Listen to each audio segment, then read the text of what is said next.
Ce colloque se veut une contribution québécoise à la réflexion souhaitée par le secrétaire général de la francophonie, M. Abdou Diouf, en prévision de la première édition du Forum mondial de la langue française qui se tiendra au Québec l'an prochain. Pourquoi, à l'occasion des célébrations du 50e anniversaire de la Délégation générale du Québec, un colloque sur le français? 2 motifs expliquent notre choix. Premièrement, le français est la maison commune du Québec et de la France. Une seconde raison a motivé notre choix. Nous avons pris conscience qu'au travers des turbulences du monde actuel, une nouvelle dynamique était en train de s'enclencher. Sous l'élan d'une vaste redistribution des forces économiques à l'échelle de la planète, une reconfiguration politique inédite des langues est en cours. Les pays émergents, encouragés par leur formidable vitalité économique, redéfinissent les rapports politiques entre les États, comme l'illustre notamment la création du G20. Dans certains cas, de nouvelles ambitions linguistiques accompagnent ce mouvement, annonciatrice d'un changement profond et peut-être durable. Autrement dit, une nouvelle géographie de l'influence linguistique se profile à l'horizon. Celle-ci pourrait, par exemple, bousculer la position prédominante de l'anglais, voire effriter un jour sa domination sur le plan culturel. Les travaux effectués par les chercheurs de l'Observatoire que je dirige à l'Université Laval nous ont permis d'estimer à 220 millions le nombre de francophones sur la planète en 2010. Pour mémoire, notons que ce chiffre se rapproche des estimations du nombre de personnes de l'espace lusophone, dont près des 2/3 uniquement au Brésil, alors que l'espace hispanophone compterait près de 350 millions de personnes. Qu'en est-il maintenant de l'avenir compte tenu de ces tendances? Alors que le continent africain regroupait moins de 4% des francophones de la planète en 1960, 100 ans plus tard, 85% de ces francophones résideront en Afrique en 2060. L'avenir démographique de la francophonie reposera donc de plus en plus sur l'Afrique et sera lié à des contextes davantage multilingues. Qu'il s'agisse des rapports entre le français et les langues de l'espace francophone, entre l'anglais et les langues de l'espace anglophone, le portugais et les langues de l'espace lusophone, etc., la tendance dominante des politiques linguistiques s'apparente aujourd'hui au libéralisme économique, je veux dire au laisser-aller ou au laisser-faire. Laisser faire la loi du marché, la loi de la concurrence, ce qui, aux yeux de certains, satisferait les locuteurs au coût le plus bas. Il serait économique d'apprendre l'anglais, puisque tout le monde l'apprend, et qu'ainsi tout le monde se comprendra, et dans une moindre mesure, il serait économique d'apprendre également l'espagnol, le français ou le portugais, puisque beaucoup de gens apprennent ces langues. Mais bien sûr, ce système risque de mener à l'écrasement des langues les plus faibles, et le problème est bien sûr que la loi du marché ne se préoccupe pas de ces considérations. La grande différence avec l'économie, c'est qu'il n'y a pas en ce domaine, le domaine linguistique, de législation internationale, aucun Bretton Woods linguistique, que le statut international de l'anglais ne repose sur aucune concertation, sur aucun règlement, sur aucun traité, et que lorsque certaines institutions internationales ont un règlement linguistique, elles ne le respectent pas. Madame la ministre, tout à l'heure, a fait allusion à certains de ces cas. Par exemple, le secrétaire général de l'ONU, qui est théoriquement bilingue, mais qui est en fait largement anglophone, du fait même des États-Unis, bien sûr. Je m'appelle Philippe Dessin et j'ai le grand plaisir et l'honneur d'animer cette table ronde qui ne l'est pas d'ailleurs, devant vous cet après-midi. Je suis journaliste à TV5 Monde et bien évidemment la cause de la francophonie nous est particulièrement chère. Voilà, donc sans plus tarder, je vais donner la parole à la première intervenante, qui est Madame Francesca Baladon, du département de français et de l'université de Zulu-Natal, donc en Afrique du Sud. Les langues étrangères européennes sont vues comme des langues d'une élite, voire du colonisateur, et démarre alors une vague de fermeture ou de downsizing des départements de français dans les universités et dans les écoles. Dans l'enseignement et l'apprentissage, le français peut participer dans le processus de mondialisation à travers la réaffirmation de l'intérêt des langues étrangères, et particulièrement le français, aux côtés des langues nationales, donc dans une promotion de la diversité comme ingrédient essentiel au projet démocratique.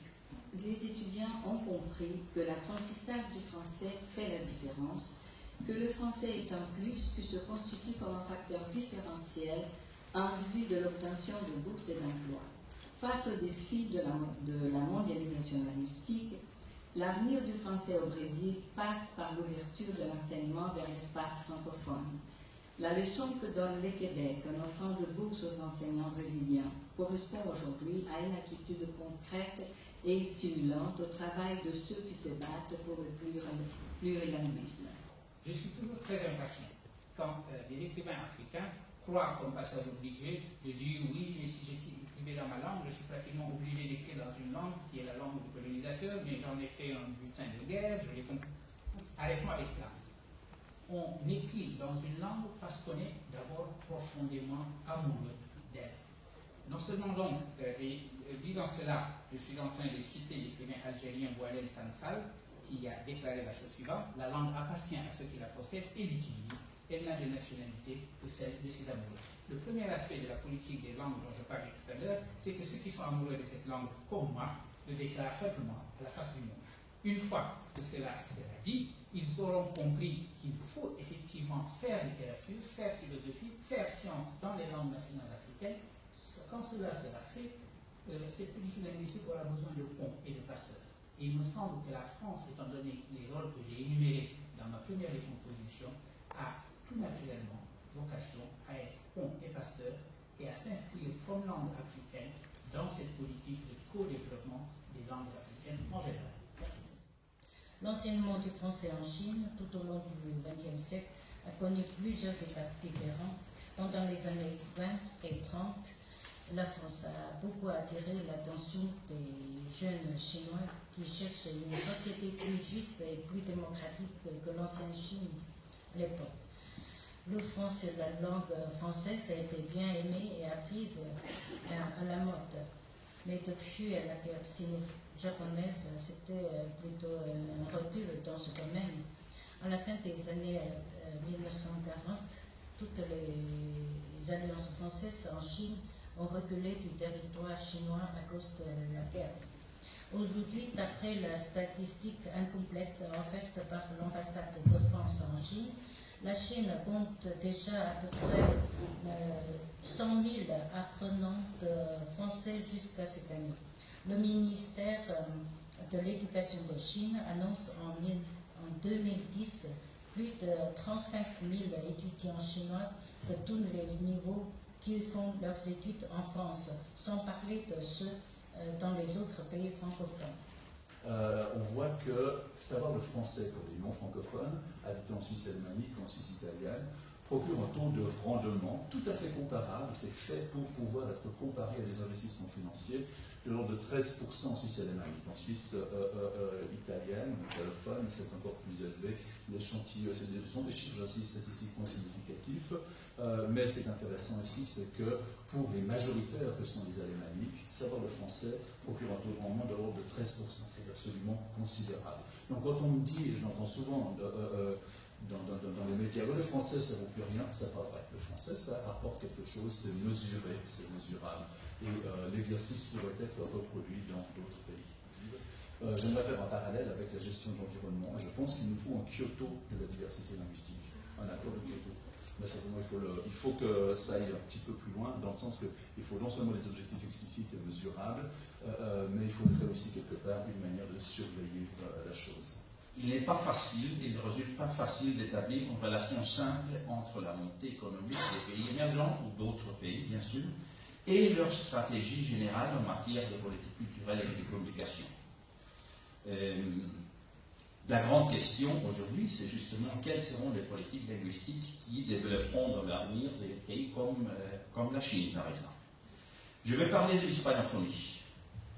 Au niveau des langues internationales et des politiques linguistiques, l'hispanophonie dans son ensemble constitue un pouvoir émergent et les relations les plus intéressantes entre le français et l'espagnol se développent, à mon avis, justement entre la francophonie et l'hispanophonie comme aire linguistique. Un composant fort intéressant est que l'hispanophonie s'est jamais confrontée avec l'anglais. Elle définit la relation de complémentarité, reconnaissant le lieu numéro 1 à l'anglais. En ce qui concerne les pays hispano-américains, par contre, ils ne partagent absolument pas une telle politique linguistique. Pour eux et le Brésil, les perspectives de coopération avec la francophonie sont plutôt favorables et on regarde d'un œil sympathique la politique culturelle et linguistique du Québec, où l'on voit un possible allié contre l'hégémonie de l'anglais. Quelle conclusion se montre dans un monde en pleine transformation, un monde turbulent? À mon avis, le monde lusophone se limite à l'Amérique latine et une partie petite de l'Afrique. Le russe est en déclin. Les instituts Confucius, pour promouvoir la langue chinoise, sont extrêmement actifs. Et à la longue durée, le chinois peut être en concurrence avec l'anglais. Elle est déjà en Afrique. Par exemple, parmi les étudiants qui veulent suivre les études supérieures à l'étranger. En Inde et en Afrique du Sud, l'emploi de l'anglais comme langue de pouvoir contribue fortement à l'hégémonie de l'anglais mondial. L'anglais menace toutes les langues, à moins qu'il n'y ait des politiques actives au niveau national et international, y compris l'Union européenne. C'est là où je suis d'accord avec les derniers parlants, y compris l'Union européenne, pour contrecarrer sa domination. Le français pourra garder ses fonctions actuelles, mais risque de perdre encore du terrain dans tous les continents. Quand comprendra-t-on que faire le choix du tout anglais, c'est contribuer à une forme d'élitisme ou de discrimination linguistique dans les instances et les négociations multilatérales, au détriment notamment de nombre de pays en développement? Quand comprendra-t-on que faire le choix du tout anglais, c'est renoncer à offrir une certaine vision de l'homme et du monde, et que la communauté mondiale ne pourra vivre dans l'harmonie que sur la base d'un projet de société qui prenne en compte, pour les transcender, les différences, les différentes conceptions qui s'expriment.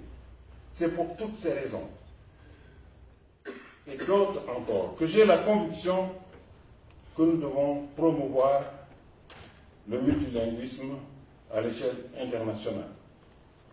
Non pas contre l'anglais, mais avec l'anglais, qui a lui aussi beaucoup à gagner dans ce nouvel équilibre linguistique, dans la mesure où il pourrait être, à court terme, mis en danger par ce sabir appauvrissant qu'est le globish. La montée des pays émergents constitue une chance pour le multilinguisme.